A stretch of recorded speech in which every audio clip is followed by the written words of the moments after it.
ಗೋವಾದ ಅಂಜನಾ ಬೀಚ್ನಲ್ಲಿ ಎಸ್ಯುವಿಯಲ್ಲಿ ಕುಳಿತು ಶೋಕಿ ಮಾಡುತ್ತಾ ನಾಯಿಯನ್ನು ಗೋಳಾಡಿಸಿದ ವ್ಯಕ್ತಿಯನ್ನು ಪೊಲೀಸರು ಬಂಧಿಸಿದ್ದಾರೆ. ಸಮುದ್ರ ತೀರದ ನೀರಿನ ಮೇಲೆ ವಾಹನವನ್ನು ಓಡಿಸುವ ಮತ್ತು ಅಲ್ಲೇ ಇದ್ದ ನಾಯಿಗೆ ಸುಸ್ತು ಬಂದು ಕಾಡುವ ವಿಡಿಯೋ ಜಾಲತಾಣಗಳಲ್ಲಿ ವೈರಲ್ ಆಗಿದೆ. ಹೀಗೆ ಓಡಾಡುವ ಕಾರು ಮರಳಿನಲ್ಲಿ ಸಿಕ್ಕಿ ಹಾಕಿಕೊಳ್ಳುತ್ತದೆ.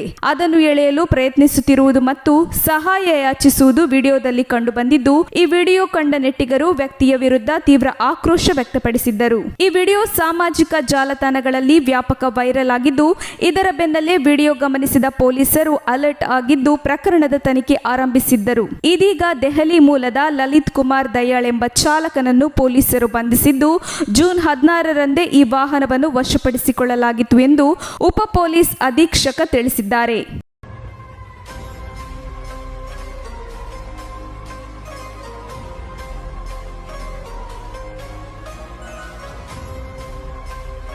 ತಕ್ಷಣ ಬೇಕಾಗಿದ್ದಾರೆ. ತುಮಕೂರಿನ ಹೆಸರಾಂತ ಕಂಪನಿಯಲ್ಲಿ ಗುತ್ತಿಗೆ ಕಾರ್ಮಿಕರಾಗಿ ಕೆಲಸ ಮಾಡಲು ಯುವಕರು ಬೇಕಾಗಿದ್ದಾರೆ. ಲೋಡಿಂಗ್ ಮತ್ತು ಅನ್ಲೋಡಿಂಗ್ ಕೆಲಸ ಮಾಡುವವರು ಬೇಕಾಗಿದ್ದಾರೆ.